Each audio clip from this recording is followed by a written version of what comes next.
Hello, and welcome to Dear Hank and John. There's that for to think of it, Dear John and Hank. It's a comedy podcast about death, where two brothers, we will answer your questions, give you dubious advice, and bring you all the week's news from both Mars and AFC Wimbledon. Hey John, my brother, how are you doing? Hank, I'm doing great. It's a beautiful day here in Indianapolis. Spring has sprung. What did E. Cummings say? Spring is like a perhaps hand. There's buds on the trees, hope, newness.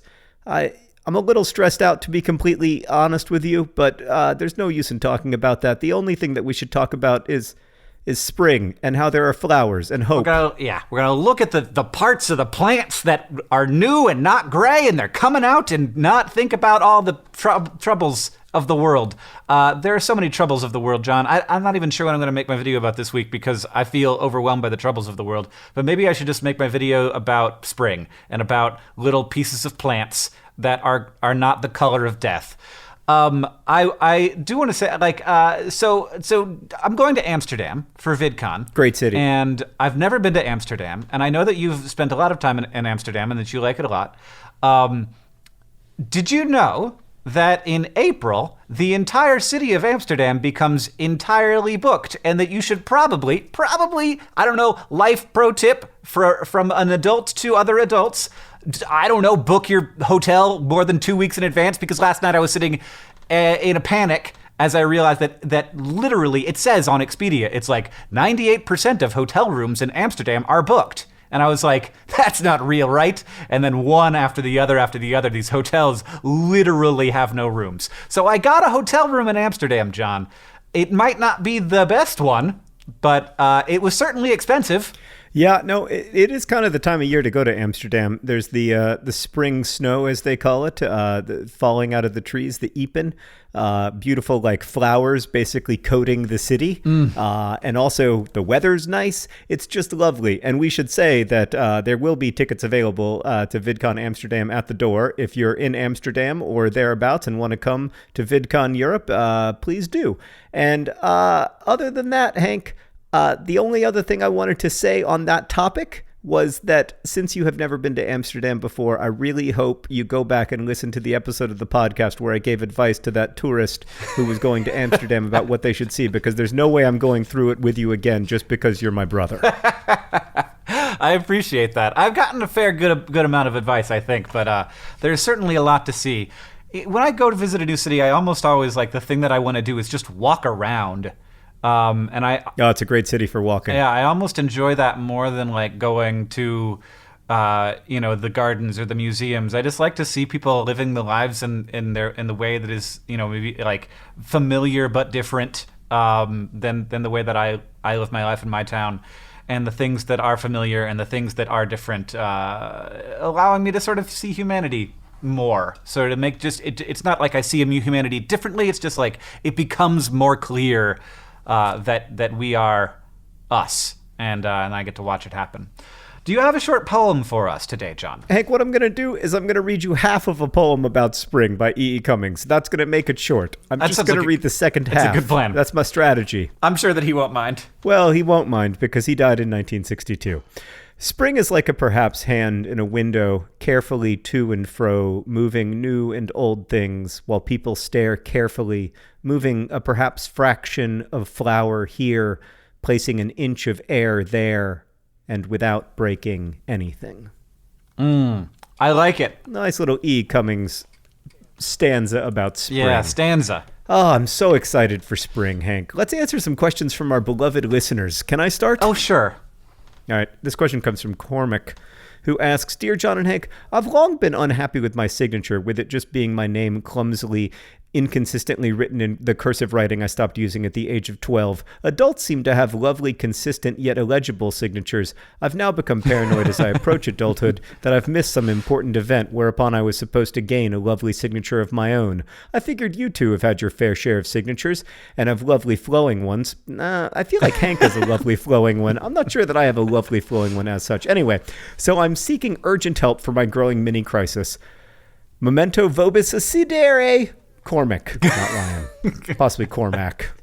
John, have you ever in your life consciously changed your signature? Like, did you have that? Oh, yes. Okay.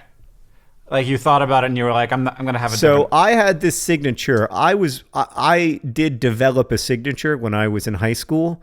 And the idea was the signature would be all acute angles, no curves, just very acute angles. And I drew the O as a kind of a diamond, and everything was extremely acute in its angling. And that was my signature, even after Looking for Alaska was published. If you find the first few hundred books I signed, it looks like that. It's a very small, Really? very legible, weirdly acute angled series of letters. And then slowly over time, I developed a new signature called the J Scribble. That is just a J followed by a scribble. I want to see this old signature. Oh, man. It's I don't know. Maybe I'll try to dig one up for you.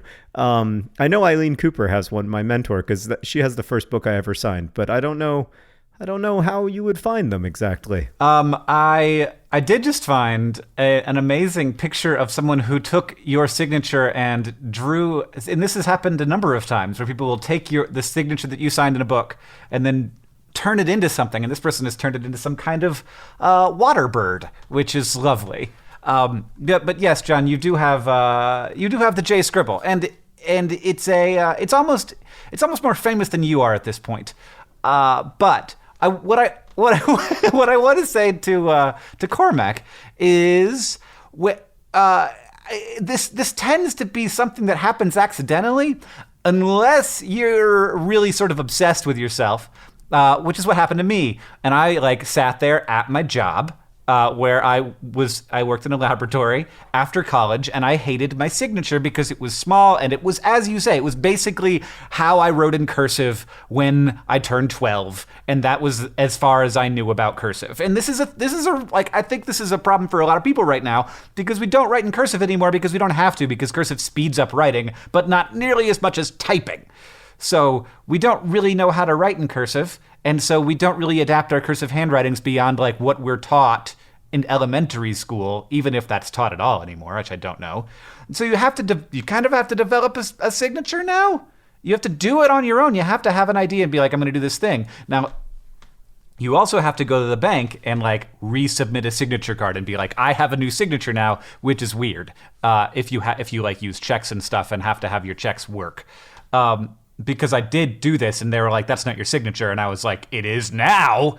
Anyway. Oh, my God. This is an extremely embarrassing story, Hank. This is way more embarrassing than my acute angle signature. Oh, no. I completely agree that it's embarrassing. But I did develop a new signature, and I did it just one letter at a time. And I did a bunch of different ones, and then I did it a bunch of times, and I changed my signature. And I am glad I did it, but I am embarrassed that I did it. Oh, yeah, no, I am extremely embarrassed on your behalf. Both of those things can be true, though, right? Yeah, I mean, here's the thing, Cormac. It doesn't really matter that much. I don't think you should be too hard on yourself, because in the end, if your signature is legible, I actually think that's cooler than if your signature is illegible. So I would stick with your current legible signature and just kind of own it. Mm-hmm. Own that 12-year-old cursive as yours, and you'll find that it becomes yours. My signature has gone through one other layer of simplification, Hank, now that I'm actually Googling it and looking at old signatures, which is that I used to have a very distinctive H. I used to have essentially a J, no O, a distinctive H, and then a scribble. And I have eliminated that H because it was a wasted keystroke. You need to sign a lot of books. Yeah. Well, and that's the other thing that I will say about signatures is that these, you don't end up with a signature because you came up with it one day usually. And my signature has certainly changed since I quote unquote developed it while I was skeeving off from work. That if you do it a bunch of times, it starts to take on a different shape and it starts to look a little more flowy and your hand decides what to do. And yeah. So just sit there with a piece of paper, do it a bunch of times, and maybe move your hand a little bit more than you normally would. And eventually you'll be like, that looks like a signature. Okay. I think we've probably plumbed the depths I think it's a legitimate problem that we needed to address, and I'm glad that we did. This question is from Caleb, and I've been wanting to hit this one because we've gotten this question in multiple different forms over the years, and I'm glad over the years of us doing this podcast. Caleb asks, Dear Hank and John, on our recent episode of the pod, you mentioned how we Americans waste a tremendous amount of water flushing toilets unnecessarily. I mean, that's not the biggest way that we waste water, to be clear. The biggest way that we waste water is lawns. Why is that bad? I always hear that conserving water is good for the environment, but isn't all that water just going down the drain, useful or not, being reintroduced to the environment eventually and resuming its course in the hydrological cycle? Is the energy it required / carbon footprint of moving the water into the house, is that what's the problem? Would peeing in the trees behind my house be a better alternative to flushing every time I use the toilet? Narwhals and spatulas. Caleb. Oh gosh. Yes. Well, let me just start, because this is Hank's area of expertise, not mine, but let me just start with your last question first, which is that, yes, you should always pee in the trees behind your house rather than peeing in a toilet. Well, that's settled then. Caleb, John has your answer for you. Get out in your backyard. Don't mind the neighbors and water some trees. No, but Caleb, just so you understand, like, I didn't understand this until I was like 33 years old and Hank explained it to me. The water in the toilet is the same as the water that you drink. Like, it has been treated in the exact same process. I did not know that, Hank. I thought that, like, there were two kinds of water. I had no idea that the water that we put on our lawns to water our lawns is, like, the exact same as the water that comes out of my tap, because that seems ludicrously inefficient. Yeah, well, it turns out that it's actually efficient, because running 2 sets of pipes to a house would be twice as hard as running 1 set of pipes to a house. So that's in the vast majority of places, that's the way that it gets done. There are some places that use different water for watering, but usually those are like large consumers, like college campuses or something like that. So the sitch is that there are 2 really good reasons to conserve water. One is that it's not infinite, and that we use more water than is in a lot of places. We use more water than is currently being resupplied to the area, and we do that by bringing water out of underground lakes called aquifers, and those aquifers run out of water eventually. They are not refilling as fast as we are pumping water out of them. So that's the scary thing. The vast majority of the reason why is not residential consumption, though that is a piece of the pie. The big consumer is agriculture for the most part. So making food for us to eat. But residential consumption, especially in city areas, is a really big part of aquifer depletion. The other thing is that, yes, it is energy. It is fossil fuels that are used to pump water around the world. They have to get it so that it comes out of your tap, and that's usually done by pumping water up into something that has some elevation and then letting gravity do that work. That's what water towers are. So you have to pump the water up into the water tower, and then it falls out of the water tower, and that pressure is what pushes it out of your tap. And then once it goes out of your tap and it gets flushed down into the pipes, you have to pump it back up so that it can then flow down to the sewage treatment plant, unless you have a septic system. So there's a huge amount of water that goes, or a huge amount of energy that goes into moving water around, treating that water so that it is potable, and then treating it once it's dirty again, so that it can be put into the rivers without it being too dirty to go back into the water supply. So lots of energy goes into that process, and in fact, in a recent Vlogbrothers video, you'll see a coal-fired power plant that just in sort of the background when I was talking about Glen Canyon. And that coal-fired power plant was built almost entirely to pump water to from sort of Glen Canyon area to places where that water needs to be as part of the Central Arizona Project. And a lot of places in California, the water has to get pumped over mountains for Los Angeles to have enough water for its residents. And that is very hugely energy intensive process, because if you ever lifted a 5-gallon bucket of water, you know how much it weighs. And that is what has to get happened with every 5 gallons of water that gets consumed in California. So that's the situation. And yes, you should be careful about how much water you consume. Specifically, you should pee in the woods. Or just, it doesn't have to be in the woods, just wherever. Or alternately, just hold it. I don't know if there's any science behind this, Hank, but I find sometimes that if I hold it for long enough, I stop having to go. Wow. That definitely works with poo, but it has never worked for me with pee. All right. Well, I'm just telling you. I think that there's something there. This next question comes from Devin Hank, who writes, Dear John and Hank, I love my solution to the water crisis is just hold it. Anyway, Dear John and Hank, I have a pet snake. I've had him for about 6 months now, and everything's going fine. However, my dad does not know that I have a pet snake. Oh, God. I still live at home right now until I go to college this fall, but I'm not sure how my dad will react to the snake. I'm 18, but he did tell me not to get a pet snake while I was still in the house. He'll probably learn about the secret snake when I'm packing up to go to college, if not sooner. My question is, how would you react if your child got a pet you told them not to get and then hid it from you for several months? DFTBA, Devin. Devin, how big is your house that you're able to have a secret snake? Oh, man. Okay, also, why are you going to tell your dad about the snake? Yeah. Like, you've lied for so long. Just keep lying. You know what this question reminded me of, Hank? When I was in high school, I had a friend who shall remain nameless who grew pot in his bathroom. He had grow lights in the bathtub in his bathroom. Yeah. And it worked for like 7 months. And then eventually, like one day, his father was like, I need to go to the bathroom. And was like, why is it so bright in here? And he pulled back the shower curtain, and like there was this like, medium-sized marijuana growing operation. I actually disagree with you, Hank. I think that Devin needs to tell his father about the snake post-haste. No, Devin needed to tell his father about the snake before he got the snake. But there is an end in sight. And all you have to do is make it to the end. And then you will not have had to have lied.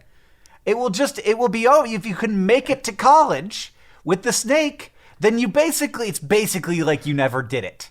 Right. No, but I think the issue is that like when they're packing up to go to college, it's going to be like Devin and Dad packing the car. And then at the very end, Devin's going to be like, well, Dad, well, can you it's good to see you. Can you go out for about an hour and then I'll leave for college? Yes. No, look, this is a perfect opportunity for Devin, who is a person who is coming into their own and like learning how to problem solve in big and difficult ways, to problem solve in a big and difficult way. What are the potential ways to get that snake to school without Dad seeing it? Can you like wrap it up in a carpet? Can you ship it ahead? Can you get a second car? Can you like have a friend with an illicit car? How far is college? Can you just wrap the snake around your belly with like an ace bandage? And just then make it get into an aquarium belt? once you get there? Yeah, yeah. There has to be a solution. And then Dad finds out about it, then Dad is at least like, well, I see that you have gone through lengths to and I am impressed by your ability to try and keep this a secret from me. Good job with the lies, son. No. You're approaching this in completely the wrong way, Hank. The right thing to do in this situation. All right, stick with me for a second here. You let the snake out in the house, okay?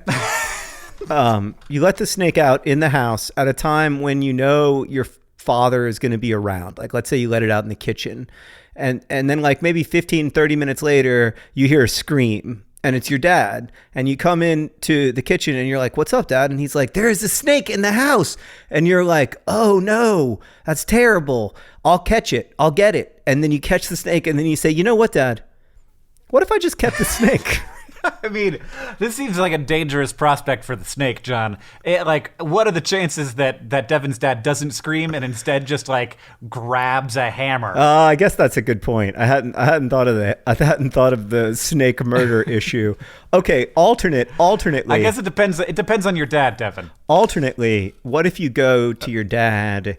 This is a strategy that I used a few times in my own adolescence. What if you go to your dad with something really big and then say, just kidding, I got a snake, you know? Right. Like, what if you go to your dad and you say, you know how we've been planning for that big trip that I'm going to make to college?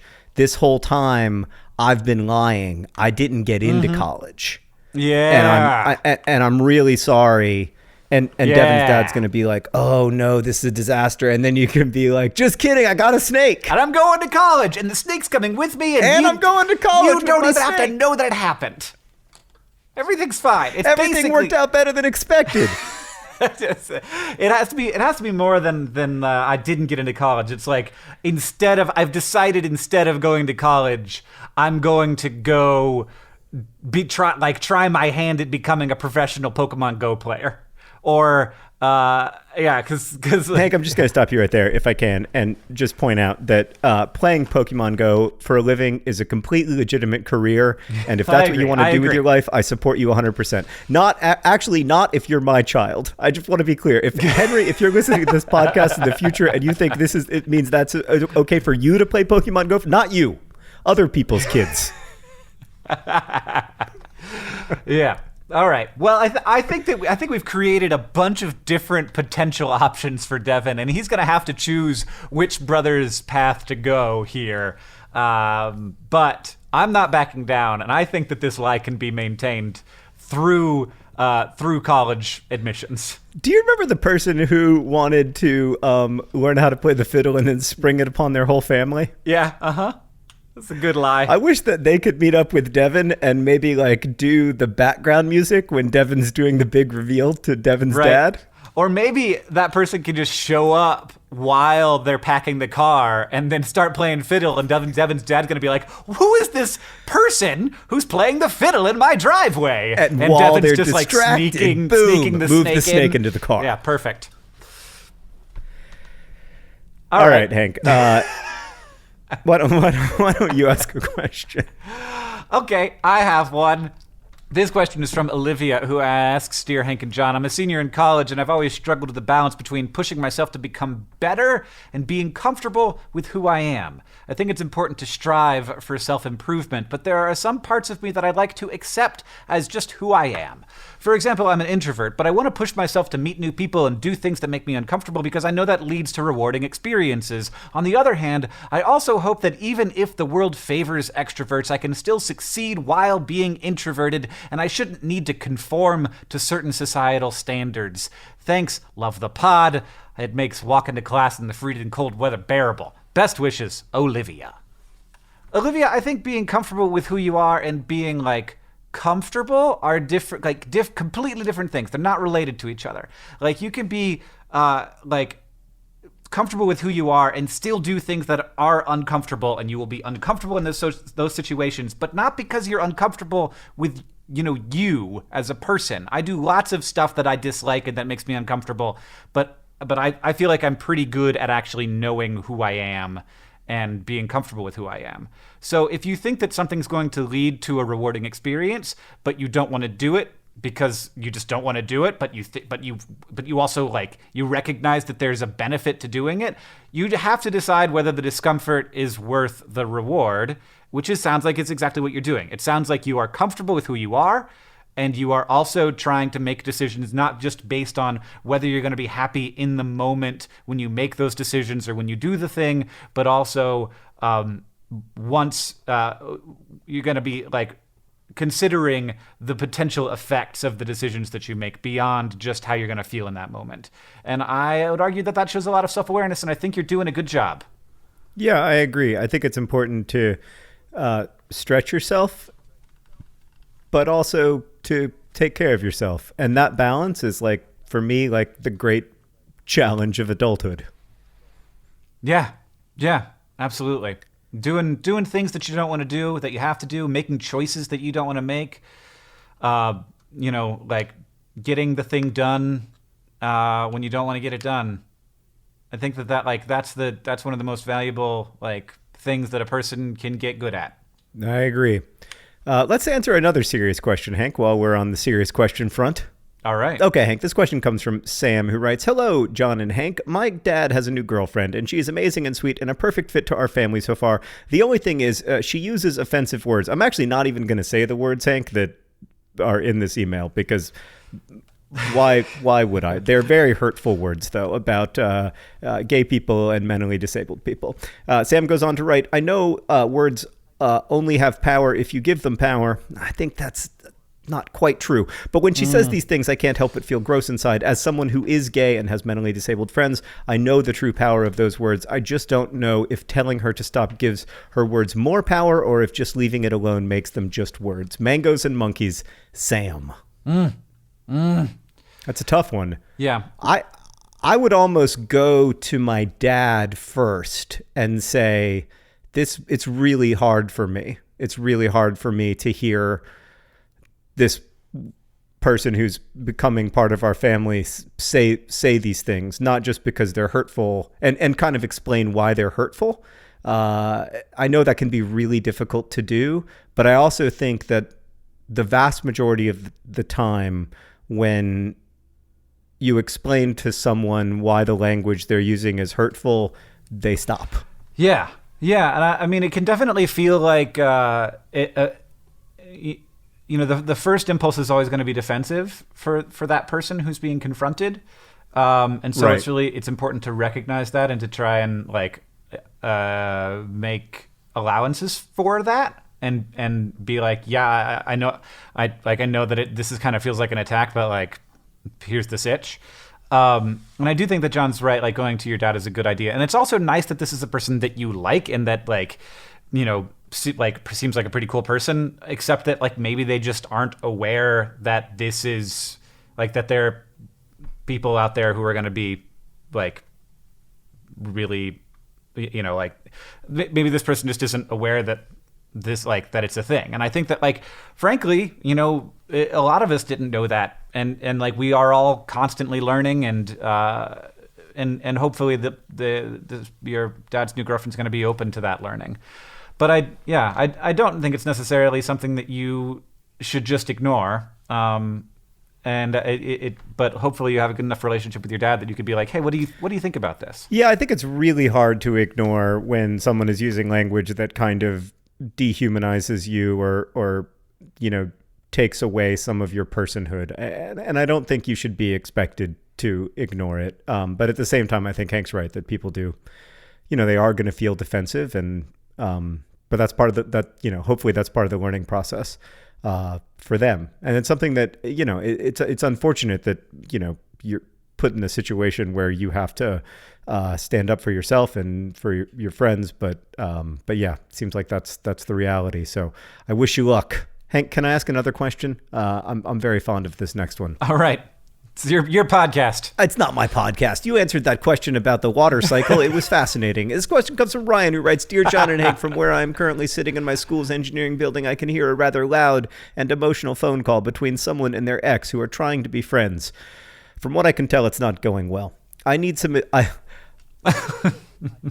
I have some advice that I would like to shout down the hall, but I am not sure if that's considered okay. Please respond soon, as shouting advice is clearly needed. Someone lying about their name. Ryan. Brian, the only reason I asked the question was because I thought your name was actually Ryan. Oh, come on. I'm very frustrated. Lion I did not get to the sign off before I chose to read the question. Anyway, Brian, that is a terrible idea. Yes. Yes. Do not shout advice to strangers in a school engineering building when they are going through a difficult time. That is extremely presumptuous. You must always wait to be asked for advice before you offer it. The only time I've ever shouted advice to a stranger, the only time is while driving, and they can't hear me. And it's like, you shouldn't do that, or use your turn signal. Like, those are the shouts that I shout at strangers. You know, it occurred to me just now that I actually shout advice at strangers every week while I'm watching soccer. Right. Yes, that's... In fact, I spend most of my time watching soccer shouting advice to Liverpool Football Club players who I don't know personally. Most sports viewing is shouting advice to sports players. So I think that is the vast majority of what watching sports is. And sometimes here on Dear Hank and John, we shout advice to strangers. Like I could shout right now. Yeah, no, absolutely. But we are asked. It's people who are asking us for advice. It's not like I overhear someone having an unpleasant phone conversation that they probably want to be having in private, but they have a roommate or whatever. So like the closest they can come to privacy is their miserable study carrel in the engineering building. And they're in the middle of the worst conversation they've ever had in their whole life. Like, the thing you probably don't want to hear is like, you'll never successfully be friends with your ex. Just stop trying. It's not gonna work. Okay. Seriously though, it's probably not going to work. I think we settled this one pretty well and good. This question comes from Brian, who asks, it's not even Ryan. Brian, Dear Hank and John, in Star Trek it appears that most spaceships are owned by governments, whereas in Star Wars, the spaceship ownership seems to be more distributed, with governments owning some ships, companies owning ships, and even individuals having their own private spacecraft. Do you think in our future we'll follow more the Star Trek model and have large spaceships owned by governments, or perhaps large corporations that probably like our mass transit? Or will it be more like Star Wars, where individuals can buy their own private spaceships if they aren't John and actually want one? We can assume, of course, that none of this would happen until 2028 or later. Life is a thing to do between periods of non-existence, Brian. It's beautiful. This is an interesting question, Hank. You know what it reminded me of? It reminded me of my relationship with boats. Like maybe in the future spacecrafts will be like boats, where you want to have friends who own one, but you don't want to own one yourself. Yeah, totally. It's like the worst purchase you've ever made is your boat, and you just and it just sits there in space dock. Right. Because, it's more like I want to have a boat than I actually want to use a boat. Like you think you're going to travel the galaxy, but there's so many costs associated with the actual use of the spacecraft over and above the initial cost of the spacecraft, and that's kind of a bummer. And plus, you think you're going to be free on weekends, but it turns out that, once your kids get to a certain age, they've got soccer practice every weekend, and, it's really hard to get away from your life long enough to travel the galaxy. I can totally see that future. Yeah. Yep. That's certainly if we don't change dramatically as a culture, which I don't and a species, which I don't really imagine that we will. It does seem like we're more headed for a neither case, where it's just rich people have space boats, but for the most part, they don't use them, and they just sit there and they cost money. Yeah, the space boat market is rich people, but the people who actually ride in the space boats are the sailors or whatever who run the ship that the rich person owns and rarely uses. It'll be like one of those situations where you'll be talking to somebody and you'll say, so where do you spend the summers? And they'll say, well, we've got a house on Mars, but it's just... we can never get away for longer than 2 weeks, and it takes 2 weeks just to get there. Oh, man. I don't like our imagining of the future, John. It's always, the Star Trek model has always been really interesting to me, because it's wait, do these people get paid? Is this their job, or is this... Because the idea of Star Trek, if you look into the economics, is it's very a post-capitalist future where they're, people don't... It's almost like they get some kind of universal basic income in the form of energy credits, and then, but if you want to get it, if you want to have a space boat, you got to work for the United Federation of Planets. You can't just get a space boat. Yeah. I mean, I feel really bad for the people of the future. Although, Hank, can I just pause real quick to make a note of something? Sure. It used to be that pessimism was my thing. Like that was my brand. That was my thing. It was oblivion was coming for us, and everything was darkness, and blah blah blah blah blah. That was mine. And now I feel like everyone has taken it away from me, and they have made it their thing. And suddenly, it's very cool and hip to be extremely pessimistic and to think that the world is going to hell in a handbasket and to think that, everything's turning to crap.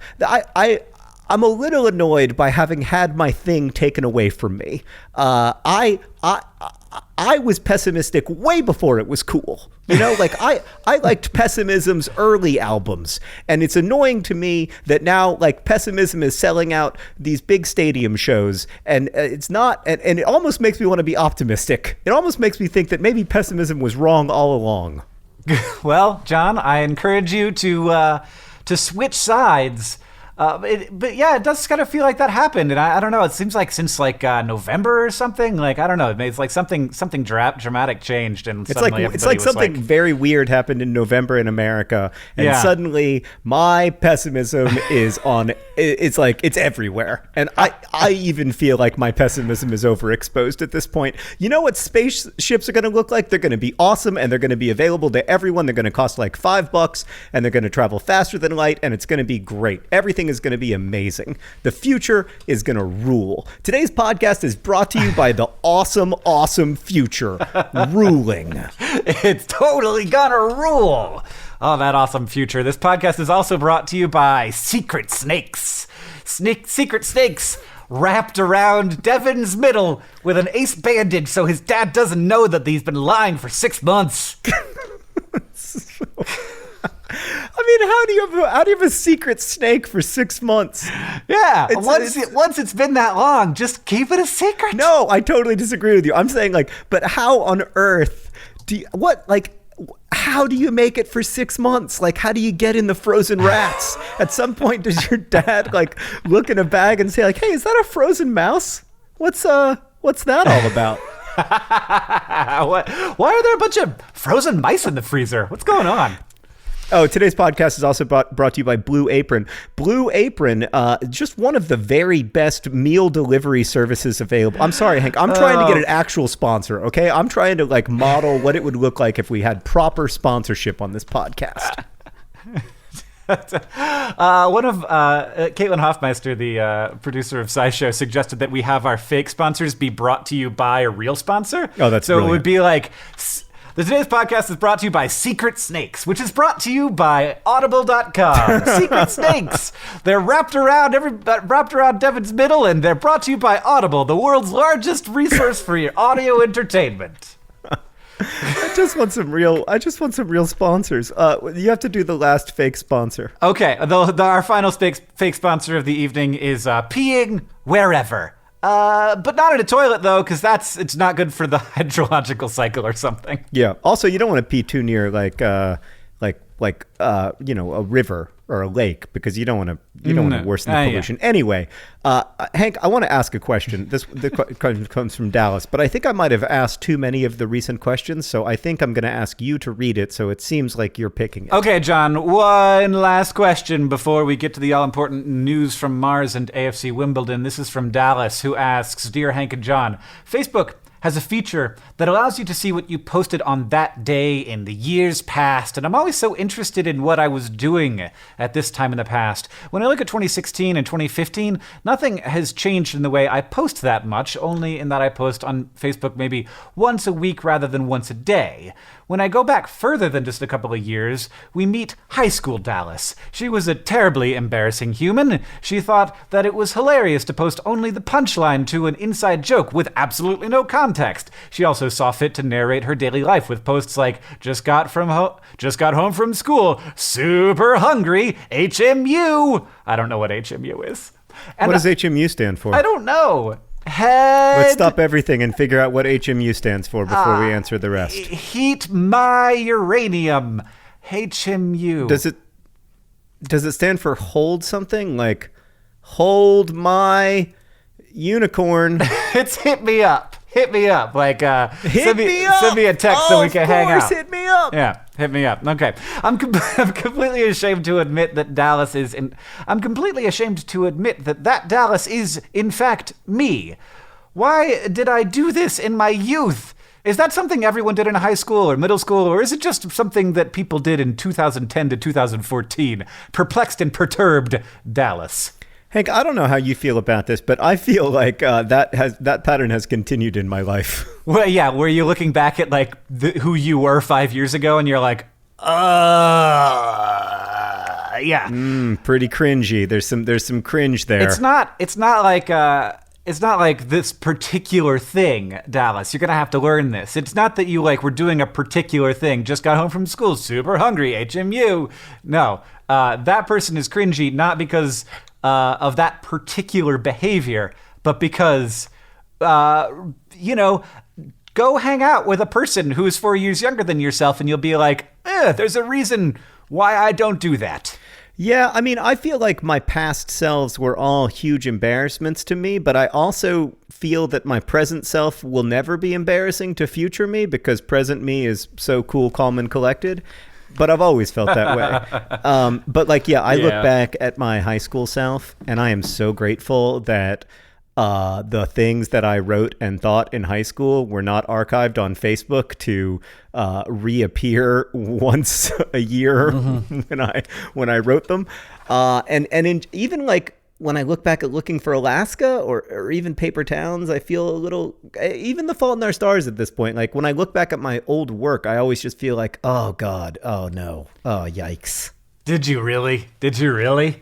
Oh, that's interesting. Did you have to? Like when I look back at Looking for Alaska, I only, have glanced at the actual text of the book in the last 10 years, but like, did you have to use the verb deadpan 12 to 15 times? Did you? Did you have to? Was it that great of a verb? Yeah. There really should be like a piece of software you can run your book through to make sure that you don't use a word way, way, way more than it is used on average. And if you do, then you are making that decision. Oh, no, yeah. To be clear, though, my publisher, Julie Strauss Gable, was like, you need to stop using the word deadpan in this book. Like, it appears like 14 times, and that's probably 13 times too many. And I was like, you don't understand. Deadpan is the verb of right now. It is the way to describe how people of right now talk, and you don't get it because you don't have your finger on the pulse of America's youth the way I do. And now I'm just like, oh my God. Oh, well, God. Congratulations on ruining Looking for Alaska for absolutely everyone with that analysis. Now I will never be able to read the book again without searching for deadpans. I will say that I think that we're much more critical of our past selves than we are of actual people who are that age. In my experience, when I look at like me from high school, I'm like, whereas when I look at an actual current high school student, I'm like, you're pretty cool.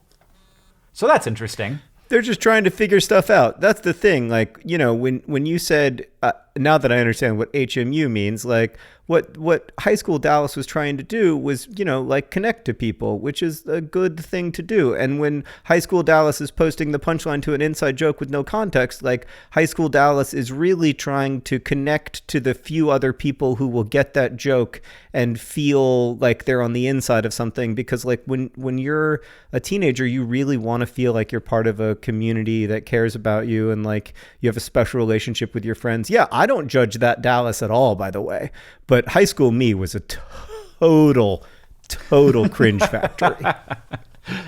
Yeah. I mean, and it's interesting that like we think of ourselves as this the me that I have right now continues back into the past in a way that it doesn't actually do. Like I am different from what I was back then, and I think that's part of the cringe is like being like, oh, that's not who I imagine myself to be, but that is me, and I have to come to terms with that, and that's fine. And like maybe you should spend a little time trying to be a little more forgiving to past Dallas, because you're going to change in the future, and you should be okay with those changes in whatever directions they're taking you. I'm still not there, I have to say. That sounds like a lovely sentiment, but it seems impossible to actually make happen in my life. Hank, what is the news from Mars and AFC Wimbledon? So at the end of every podcast, for those of you who are new, we give you the news from Mars, which is a planet, and AFC Wimbledon, which is a third-tier English soccer team. Do you want me to go first? Because I'm ready. Yeah, go ahead. Hank, just yesterday, as we're recording this, not as you're listening to it, AFC Wimbledon played Rockdale, or possibly Rochdale, or possibly Rochdale. Rosianna, how do you say Rochdale? Rochdale, apparently, but Britisher. And Hank, as you will recall, AFC Wimbledon were only a couple of points away from certain safety in League One, meaning that we get another season of League One football ahead of us. And what should happen in that game? In the 44th minute, there was a red card from a Rochdale? I can't remember even from 5 seconds ago, player. And that red card led to that player being sent off, whereupon AFC Wimbledon, in quick succession, scored 3 goals, one of which, Hank, was a penalty. Oh, nice. And the penalty taker, who ended up being Dean Parrott, was decided when Lyle Taylor and Dean Parrott did a game of rock, paper, scissors to decide which of them was going to take the penalty. Nice. Dean Parrott won that game of rock, paper, scissors, scored the goal. AFC Wimbledon win 3-1. Now, after 40 games, with just 6 games remaining in their League One season, AFC Wimbledon are on 54 points. And basically, well, I will say it at this point, they are assured of safety. Woohoo! One more season in the third tier of English football for Wimbledon. Huzzah. Congratulations. That's good. That's very exciting. That's very exciting. I'm sorry that you're probably not moving up, but maybe if you just win everything. And but hopefully what it means is that AFC Wimbledon will continue to have more money to spend on its players, on its fans, on its pitch, and that's good for everybody. You know what else? You know what else is good for everybody, John? What? Water. You know how there's water on Mars, right? Like there's currently lots of frozen water on Mars, but also that we have lots of evidence that at one point there was lots of liquid water standing on the surface of Mars. There were big lakes. There was even potentially a giant ocean in some of the lower lying northern parts of Mars.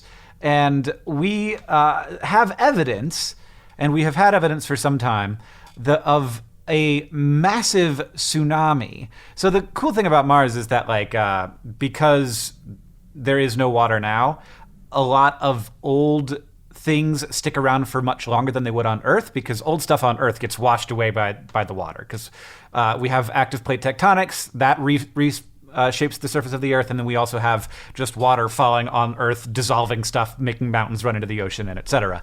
So. But you can see evidence of stuff hanging around on Mars from much longer ago because there is currently no hydrological cycle, and also plate tectonics don't seem to be a thing. So we have this evidence of this tsunami that occurred about 3 billion years ago, and it is a massive tsunami. Talking like 100-meter tall wave. Now, the waves can be taller on Mars because there's less gravity, but it was also a high-speed thing. So traveling at about 60 meters per second. So a very fast, very big wave of water that we have evidence of sort of slamming into various parts. We could see it all over areas of Mars. So we know that there was a big ocean there, because there has to be a big ocean for a tsunami to happen. And we also now, as of like this week, think that we have found the crater that was caused by the meteorite responsible for creating the tsunami, which is pretty cool. So we can see like sort of the tsunami radiating out from this one place in this large northern ocean, which is sort of like the northern area, northern hemisphere of Mars is sort of more depressed. We're not entirely sure why. But we think that there was a long-standing, long-lasting ocean that was there a few billion years ago, and that we can see sort of like the deposits left behind by this tsunami, and also potentially, probably the actual crater that caused this event. It's pretty freaking cool. That is pretty amazing. So some kind of large object hits Mars 4 billion years ago, and there is a huge tsunami, And we are able to know the approximate timeline in which all of this happened because science. Yeah, and even cool. Similarly, is a big enough meteor that like it blew the water out, and then there was sort of a reverse tsunami as it came back into the hole that was left. Oh wow! So there's we can see evidence of both of these tsunamis: the one that went out, and then the one this sort of rebound tsunami that was smaller but still really substantial. That is cool. That is really cool. Yeah. So that's Mars for you. Yeah, I mean that might be the coolest Mars news that we've had in this whole podcast. That was fascinating. Thank you, Hank. We are now going to go record This Week in Ryan's, our weekly podcast that you can get access to at patreon.com/dearhankandjohn. Every week we record a brief podcast as a supplement to this one in which we talk about Orion. Do you know what Ryan we're talking about this week, Hank? I don't. I thought that was your job. Ryan Adams. Is it Ryan Adams? That's exciting. It's Ryan Adams. I know a couple of Ryan Adams facts already, so I'm rearing to go. Well, I appreciate you preparing in advance. Well, you can get that over at patreon.com/dearhankandjohn. Hank, what did we learn today? We learned that both Hank and John have embarrassing signature stories, though Hank's is more embarrassing. And of course, we learned that the water that you use to water your lawn is drinking water. We learned that HMU stands for Hold My Unicorn. And lastly, we learned that when you hear a couple having a fight over the phone, do not yell advice across the hallway. No, you can only yell advice to strangers in two situations: while driving in traffic and while watching sports. That's right. All right, Hank, thank you for podding with me. Thanks to everybody for listening. You can email us at hankandjohn@gmail.com. You can also use the hashtag DearHankandJohn on Twitter, where Hank is Hank Green, and I am, with some infrequency, John Green. Dear Hank and John is produced by Rosianne Halls-Rojas and Sheridan Gibson. Our editor is Nicholas Jenkins. Victoria Bongiorno is our head of community and communications, and our music is by the great Gunnarolla. And as they say in our hometown, don't forget to be awesome.